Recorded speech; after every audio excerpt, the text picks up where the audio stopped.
Good morning. Today discussing about interference of wave. Basically light wave के बारे में जानना, ठीक है, लेकिन एग्जाम्पल लेंगे अदर वेव का ताकि क्लियर हो। इंटरफेरेंस ऑफ वेव, ठीक है। इंटरफेरेंस बेसिकली होता है सुपरपोजिशन ऑफ वेव,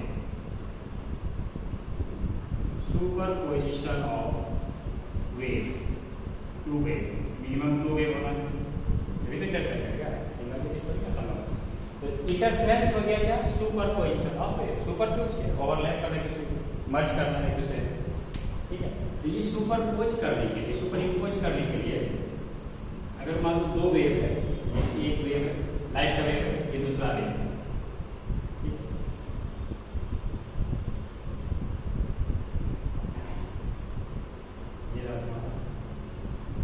इसका ज्योमेट्रिकल शेप का होना सेम जरूरी है। मतलब ये अगर हाइट का बात करें मेन पोजीशन से, ये होता है इसका एम्पलीट्यूड A1 मान लेते हैं और इसका हो गया तुम्हारा एम्पलीट्यूड A2। ये दोनों एम्पलीट्यूड और इसका ये जो लेंथ है रेडियल डिस्प्लेसमेंट, ये हो गया तुम्हारा क्या, वेवलेंथ। ये 1 हो गया, ये 2 हो गया, amplitude A1 A2 lambda 1 lambda 2, ठीक है। ये ज्योमेट्रिकल शेप जो है तुम्हारा सेम होना दोनों वेव का, जिसको तुम सुपर इम्पोज करा रहे हो, दोनों का सेम होना जरूरी है। मतलब क्या, A1 और A2, लैम्डा 1 और लैम्डा 2, ये दोनों जब तक पूरा सेम नहीं होगा ज्योमेट्रिकल स्ट्रक्चर, तब तक सुपर इम्पोज अच्छी तरह से पूर्णतः हो नहीं पाएगा। अगर स्लाइडली डिफर भी करता है तो उस केस में तुम्हारा चलेगा, लेकिन उतना अच्छा कॉन्ट्रास्ट नहीं मिलेगा, ठीक है। जैसे कि ब्लर पर हो जाता है कभी, वही ब्लर उतना क्लियर नहीं है, ठीक है, कॉन्ट्रास्ट उतना बेटर नहीं मिलता है। इसलिए जरूरी है कि दोनों का एम्पलीट्यूड और वेवलेंथ सेम होगा, तो अच्छी तरह से सुपरइम्पोज हो पाएगा, इंटरफेरेंस हो पाएगा, ठीक है, लाइट के केस में। लेकिन अगर वाटर वेव के सरफेस पर अगर बात करें, वाटर वेव के केस में वहां पे जो है तुम्हारा थोड़ा डिफर भी करेगा या बहुत कुछ डिफर भी अगर कर जाएगा वहां पे चलेगा वाटर वेव, लेकिन लाइट थोड़ा ज्यादा ही कुछ सेंसिटिव होता है। यहाँ भी जरूरी है दोनों का सेम होना, ठीक है, वरना इंटरफेरेंस ही नहीं होगा, ठीक है। तो इंटरफेरेंस बेसिकली क्या है, superposition of two wave, light का बात होगा तो एम्पलीट्यूड एंड वेवलेंथ का सेम होना जरूरी है। और इसमें एक बात जानना है कि अगर हम बात करें कंजर्वेशन ऑफ एनर्जी, ठीक है, तो होता क्या, सुपरपोजिशन के बाद क्या होगा, दो वेव अगर सुपर इम्पोज किया तो क्या होगा, जैसे वाटर के सरफेस पे देखने को मिलता है, वाटर ही देखा था वेव जैसे बोलते हैं, वेव होता है।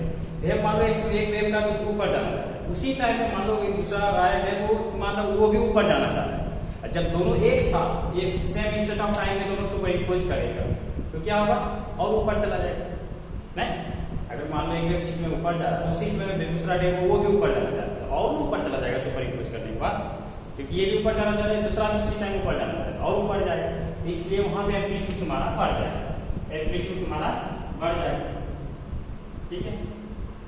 अगर दूसरी बात करें, जिस समय मान लो एक वेव नीचे जाना चाह रहा है, उसी समय दूसरा वेव जो सुपर इम्पोज करने वाला है वो भी नीचे जाना चाह रहा है, तो क्या होगा, सेम नेचर का और नीचे जाएगा, वहां दूसरा भी एम्पलीट्यूड क्या बढ़ जाएगा, फिर डायरेक्शन से उल्टा होगा कि नीचे की तरफ, लेकिन एम्पलीट्यूड फिर भी इंक्रीज कर रहा है, ठीक है।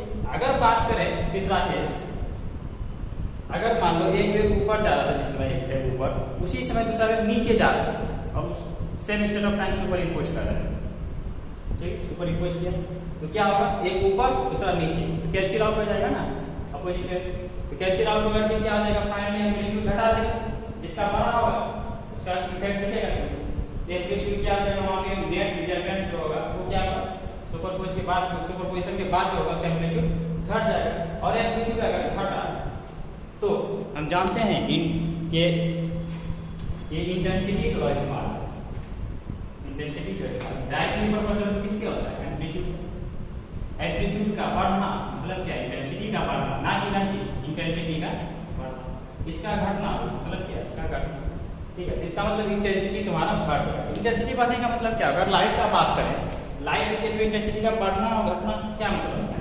देखो इंटेंसिटी बोल रहे हैं, लाइट एनर्जी नहीं, ध्यान है। ये मान लो यहाँ पे मतलब यहाँ का एनर्जी यहाँ आ गया, ठीक है। यहाँ पे जो है लाइट पहले था, यहाँ पे एनर्जी मूव करके कहाँ चला गया, यहाँ चला गया। इस सुपरपोज करने के बाद दोनों अलग अलग था पहले, जब सुपर इम्पोज किया तो इसका एनर्जी क्या हो गया, यहाँ का आ गया। तो क्या हो जाएगा, इसका इंटेंसिटी बढ़ जाएगा, बढ़ के क्या हो जाएगा, पहले था I1 और I2 अलग अलग, जब सुपर इम्पोज किया तो इंटेंसिटी क्या गया, मूव करके कहाँ आ गया, यहाँ का आ गया, ठीक है, बढ़ गया।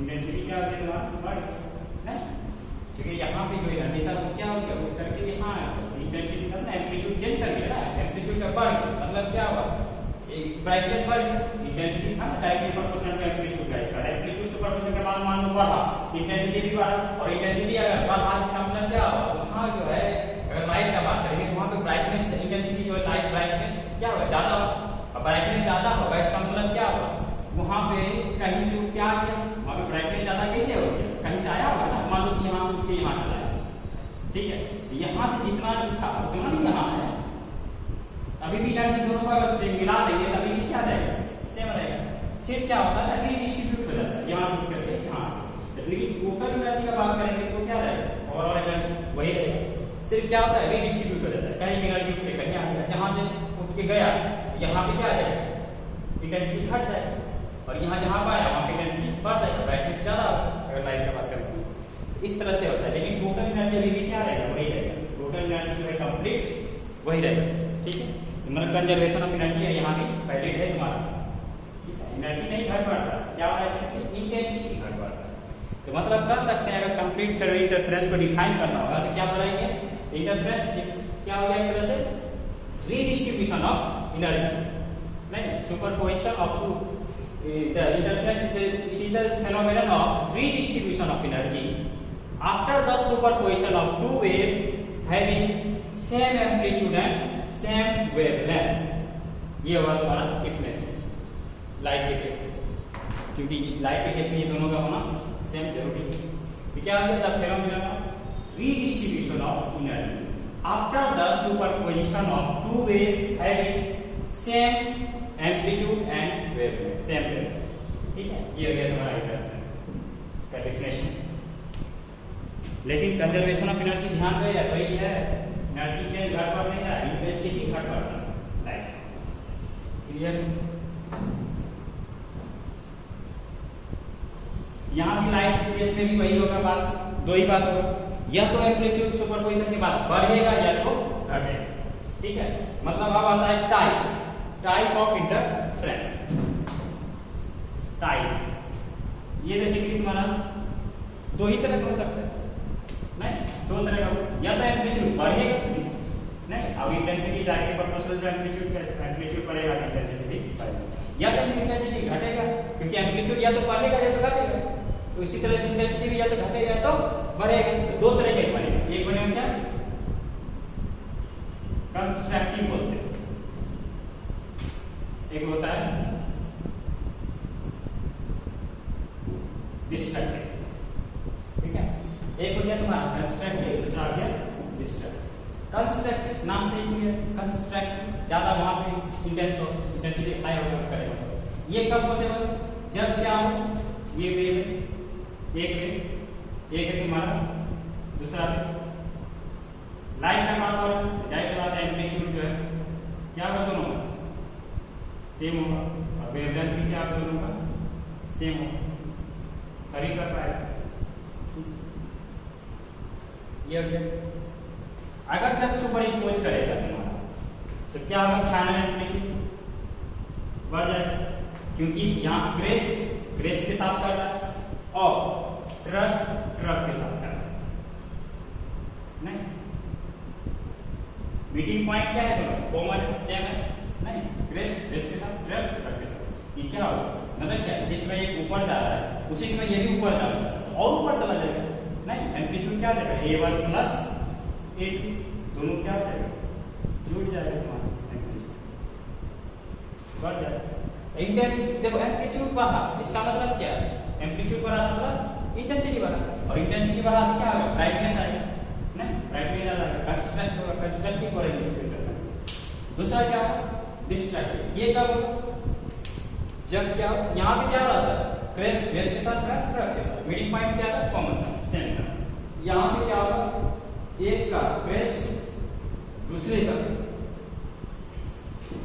एक का क्रेस्ट दूसरे के ट्रफ के साथ, या इसका ट्रफ इसमें अपोजिट क्रेस्ट ट्रफ के साथ, या ट्रफ क्रेस्ट के साथ अपोजिट के साथ करेगा फेस के साथ। तो क्या होगा फाइनली एम्पलीट्यूड? मतलब क्या है, मान लो इसका सुपरपोजिशन क्रेस्ट का किसके साथ हो रहा है? ट्रफ के साथ हो रहा है। ठीक है, इसका किसके साथ हो रहा है? इसके साथ हो रहा है, क्रेस्ट ट्रफ के साथ। ये क्या जा रहा है? ऊपर जा रहा है, ये क्या जा रहा है? नीचे जा रहा है। जब ओवरलैप करेगा तो क्या आ जाएगा? नेट क्या आ जाएगा? अगर लाइट का केस करेंगे दोनों बराबर होगा क्या होगा? नेट का कितना हो जाएगा? ठीक है, अगर स्लाइटली डिफर है तो मतलब दिखेगा ये देखो टेंपरेचर क्या आ जाएगा? घट जाएगा। अगर वाटर वेव का बात करेंगे क्या आ जाएगा? ये एम्पलीट्यूड तुम्हारा क्या आ जाएगा? घटा दो प्लस ये डिक्रीज का ये हो गया तुम्हारा क्या? एम्पलीट्यूड क्या आ जाएगा तुम्हारा? एम्पलीट्यूड a1 माइनस, डिपेंड करता है कौन पढ़ा है, इसका मॉब ले लो इससे वजह से डिपेंड करता है पढ़ा। ठीक है, a1 माइनस a2 हो जाएगा, घट जाएगा नहीं तो मतलब अपोजिट फेज के साथ किया, क्रेस्ट अपोजिट के साथ क्या आ जाएगा तुम्हारा? डिस्ट्रैक्ट, घट जाएगा, एम्पलीट्यूड घट गया ना। और एम्पलीट्यूड क्या घटना मतलब इंटेंसिटी क्या होगा? डिस्ट्रैक्ट बोलेंगे इसको। तो इंटरफेरेंस दो तरह का हो सकता है, या तो कंस्ट्रक्टिव या तो डिस्ट्रैक्टिव। ठीक, क्लियर?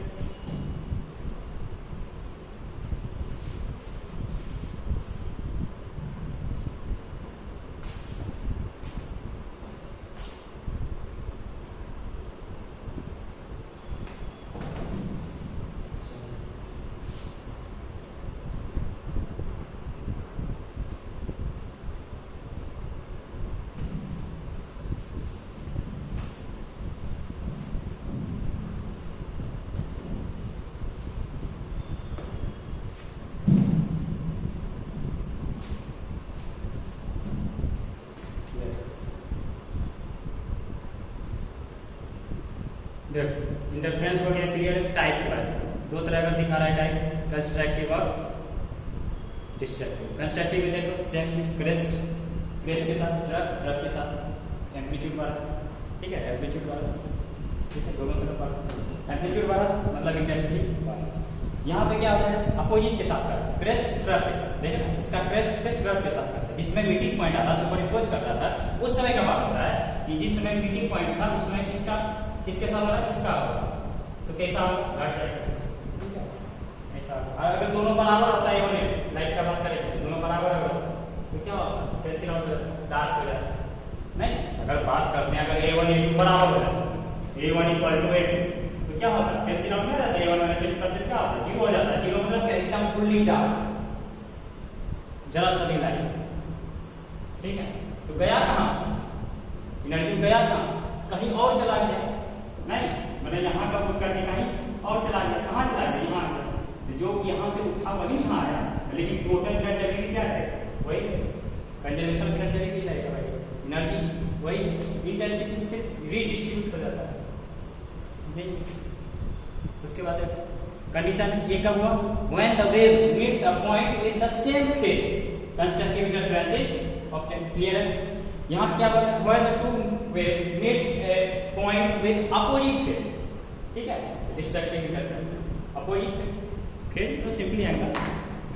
ठीक है, दूसरी बात देखो, after interference maximum intensity is obtain. नहीं, इंटेंसिटी बढ़ेगा क्योंकि एम्पलीट्यूड बढ़ रहा है, इंटेंसिटी भी बढ़ेगा। डायरेक्टली प्रोपोर्शनल देख चुके हैं किसी प्रीवियस क्लास में।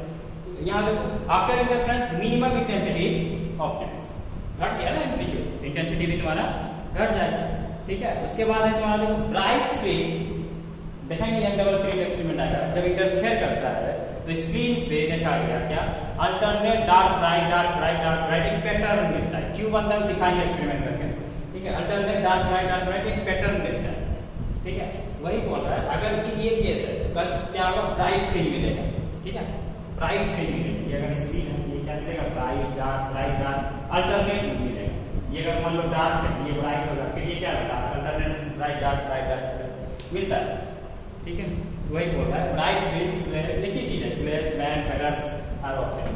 यहाँ पे क्या होगा? डार्क, क्योंकि यहाँ पे क्या होगा? डार्क उठ के चला गया दूसरे, यहाँ क्या आएगा? यहाँ क्या आएगा? ब्राइट। ठीक है, यहाँ पे क्या होगा? Due to superposition of crest with crest और trough with trough, same phase के साथ। ड्यू टू सुपर यहाँ क्या होता है, super due to superposition of crest with opposite phase के साथ, तो क्या हो गया डिस्ट्रक्टिव लोड। ये था तुम्हारा क्या होता है डिस्ट्रक्टिव लोड। अब नेक्स्ट देखो क्या करें, कंडीशन ऑफ इंटरफेरेंस।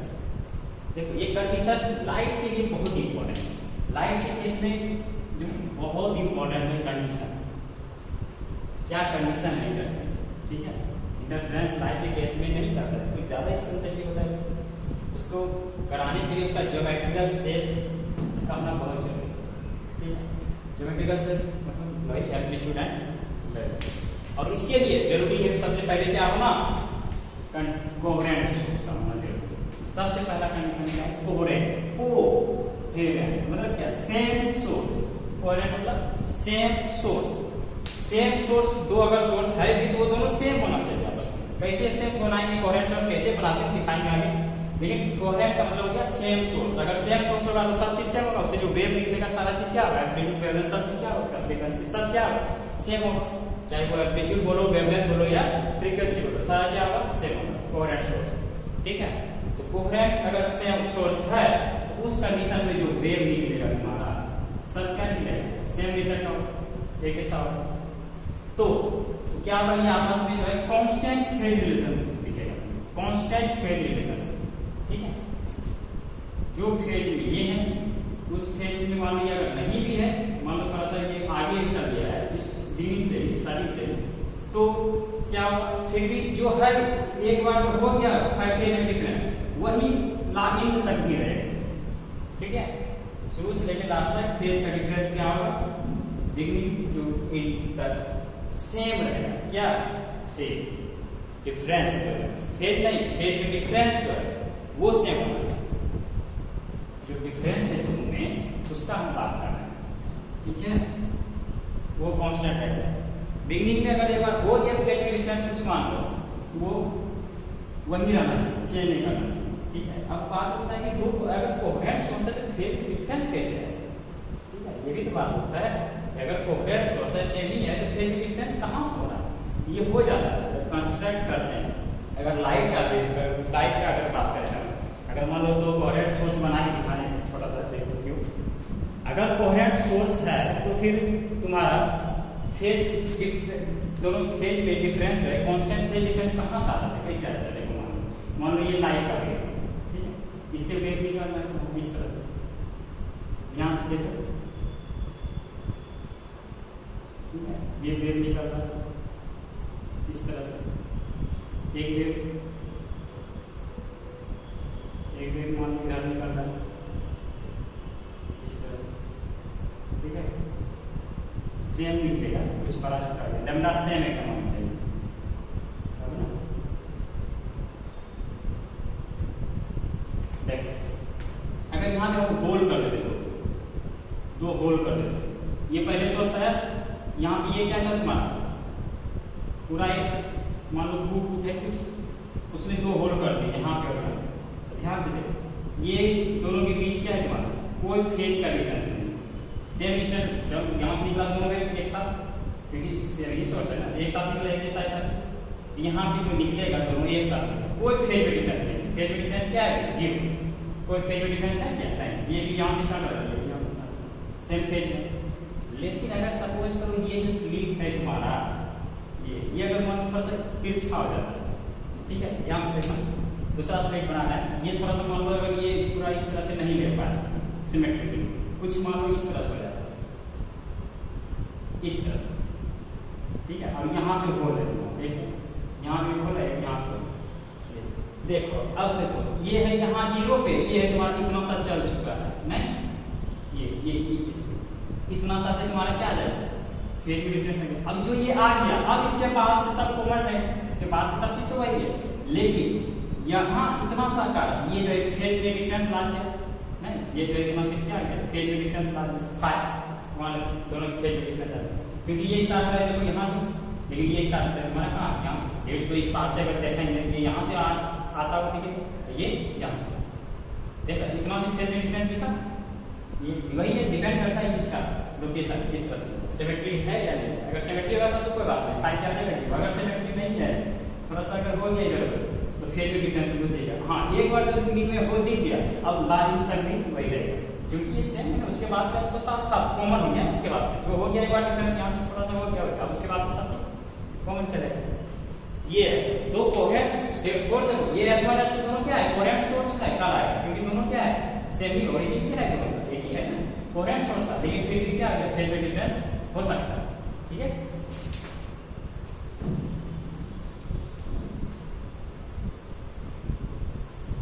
देखो तो समझ गए कि कोहेरेंट सेम होना जरूरी है। Coherent source means constant phase relationship, clear है, विथ वन अनदर। ठीक है, क्या कर रहा है, the two interfering source must meet wave having a constant phase difference between them. ठीक है, वही बोल रहा है। ठीक है, fine. If phase difference between two sources does not remain constant, then we find the place of maximum bright and minimum shift कर जाएगा थोड़ा सा, वही कॉन्ट्रास्ट पैटर्न नहीं होता है। ठीक है, जो मान लो यहाँ पे ब्राइट है तो ब्राइट ही शिफ्ट हो, यहाँ पे डार्क है तो डार्क ही शिफ्ट हो, तब ना कॉन्ट्रास्ट दिखेगा एकदम पैटर्न बिल्कुल क्लियर कट। लेकिन अगर सपोज करो नहीं कहता है ब्लर कर दिया, मतलब क्या धुंधला ना कि उतना कॉन्ट्रास्ट पैटर्न नहीं है, एम्पलीट्यूड दोनों का ये नहीं बराबर है, क्या यहाँ से 100% यहाँ नहीं जा पाएगा, कुछ ही गया, कुछ बच ही है। ठीक है, और दोनों क्या करेगा, शिफ्ट कर जाएगा, दोनों मर्ज करता हुआ दोनों ये पैटर्न। गुड कॉन्ट्रास्ट के लिए जरूरी है कि क्या, अभी इससे पहले भी बताया कि A1 अगर A2 बराबर होगा तो यहाँ का सारा नीचे चला जाता है, क्योंकि जब सुपर इम्पोज करेगा तो क्या होता था, रिजल्टेंट A1 माइनस A2 होता था डार्क की, और A1 A2 अगर बराबर हो जाएगा तब भी हो जाएगा ये नेट जीरो। अब नेट जीरो हो गया, और intensity directly proportional to amplitude का इसका। अब एम्पलीट्यूड नेट सुपरपोजिशन के बाद जीरो हो गया, इंटेंसिटी भी जीरो हो जाएगा, डार्क फुल्ली हो जाएगा। ठीक है, वरना अगर नहीं हुआ सेम करंट तो आप ऊपर नीचे हो जाएगा थोड़ा सा। ठीक है, और तुम्हारा क्लियर पैटर्न नहीं दिख पाएगा, शिफ्ट कर जाएगा ऊपर या नीचे। ठीक है, चलो कोहेरेंट सोर्स का मतलब हो गया कांस्टेंट फेज रिलेशनशिप हो गया। ठीक है, सेम नेक्स्ट पॉइंट है सेम फ्रीक्वेंसी एंड वेवलेंथ। जाहिर सी बात है, जब सोर्स सेम है तो फ्रीक्वेंसी सेम होगा ही। फ्रीक्वेंसी क्या होता है, नंबर ऑफ ऑसिलेशन पर सेकंड। सोर्स एक ही है, ओरिजिनेट हो रहा है एक ही जगह से, दोनों वेव से भी नेचर का सब चीज है, तो फ्रीक्वेंसी भी सेम होगा। पर सेकंड ऑसिलेशन क्या होगा, सेम होगा, नंबर ऑफ ऑसिलेशन सेम नहीं होगा पर सेकंड, सेम फ्रीक्वेंसी को चूंकि कोहेरेंट सोर्स है। ठीक है, और अगर कोहेरेंट सोर्स है कांस्टेंट फेज रिलेशनशिप, वही कह रहा है phase relationship between two wave can be kept constant only when their frequency are same. नहीं, अगर फ्रीक्वेंसी डिफर कर गया तुम्हारा,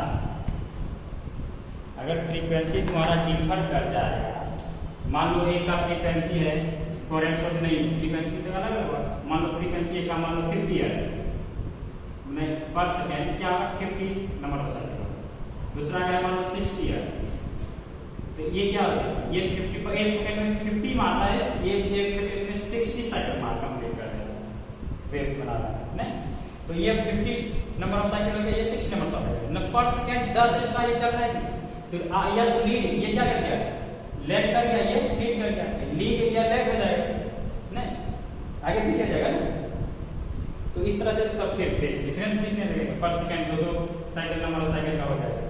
इसलिए बोल रहा है कि जब तक दोनों का फ्रीक्वेंसी सेम नहीं होगा तो कांस्टेंट फेज रिलेशनशिप नहीं रहता है, क्योंकि ये आगे निकल जाएगा, ये पीछे पड़ जाएगा, तो फिर जीत जाएगा फेज डिफरेंस।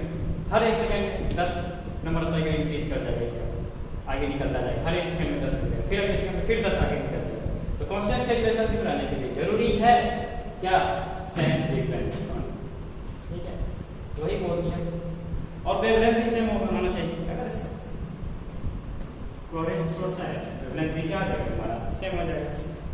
नेक्स्ट है हमारा इक्वलिटी ऑफ एम्पलीट्यूड। ठीक है, एम्पलीट्यूड का इक्वल होना, अगर कोहेरेंट सोर्स है तो होगा एम्पलीट्यूड क्या होना चाहिए, यही है एम्पलीट्यूड दोनों का सेम होना चाहिए, तभी क्या होगा, इंटरफेयर करता है। मान लो एक बहुत बड़ा, अगर सपोज कोई बहुत बड़ा है, एक बहुत छोटा है, क्या इंटरफेयर करेगा, इंटरफेयर के लिए क्या जरूरी है, दोनों हो तभी तो हो पाएगा। और लाइट तो खुद कोई ज्यादा चलेगा, इसलिए जरूरी है 100 क्या 100% लेकर स्लाइटली भी हो तो चलेगा, लेकिन बहुत स्लाइटली हो, ठीक है। इसलिए बोला जाए up to interfering wave should be equal और अप्रॉक्सीमेटली इक्वल। जरा सा वो कोई बात नहीं, थोड़ा सा भले ब्लर हो ऊपर नीचे शिफ्ट कर जाएगा। Otherwise the difference between the intensity of maxima and minima will B 0। हाँ ठीक है, अगर दोनों का एम्पलीट्यूड अगर क्या हो टू इंटरफेरिंग वेव का शुड बी इक्वल और approximately equal, otherwise the difference between the intensity of maxima and minima will be too small. ठीक है, इंटेंसिटी अगर डिफरेंस बहुत कम है तो क्या होगा, एम्पलीट्यूड डायरेक्टली प्रोपोर्शनल होता है, डिपेंड करता है ना डायरेक्टली प्रोपोर्शनल एम्पलीट्यूड का इसका। ठीक है, ये अगर स्मॉल डिफरेंस है, ये भी क्या होगा small, and contrast will be poor. अगर स्लाइटली डिफरेंस है एम्पलीट्यूड में, इंटेंसिटी में भी क्या होगा स्लाइटली डिफरेंस आ जाएगा, तो उस केस में क्या होगा कंट्रास्ट बेटर नहीं हो पाएगा, थोड़ा पुअर रह जाएगा। कंट्रास्ट तो भाई जहां होना चाहिए फुल्ली ब्राइट, एक जगह पे एक जगह फुल्ली डार्क नहीं हो पाएगा, थोड़ा सा डिफर करेगा। ठीक है, पूरा का पूरा यहाँ पे नहीं जा पाया, इसलिए फुल्ली डार्क नहीं हो पाया, कुछ कुछ रह गया, कुछ इंटेंसिटी पाएगी यहाँ पे।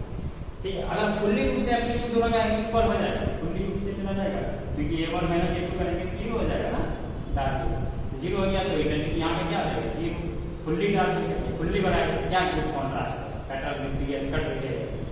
ठीक, इसलिए बोल रहा है एम्पलीट्यूड क्या होना चाहिए इक्वल।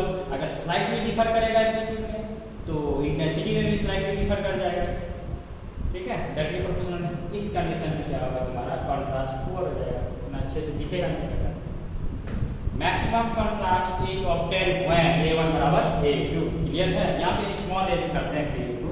ठीक है, स्मॉल A1 बराबर A2। अगर एम्पलीट्यूड बराबर हो गया तो सुपरपोजिशन के बाद क्या होगा डार्क के लिए A1 माइनस A2 होगा, नहीं ना, और A1 माइनस A2 क्या आ जाएगा बराबर है तो 0 हो जाएगा। 0 हो गया मतलब फुल्ली डार्क,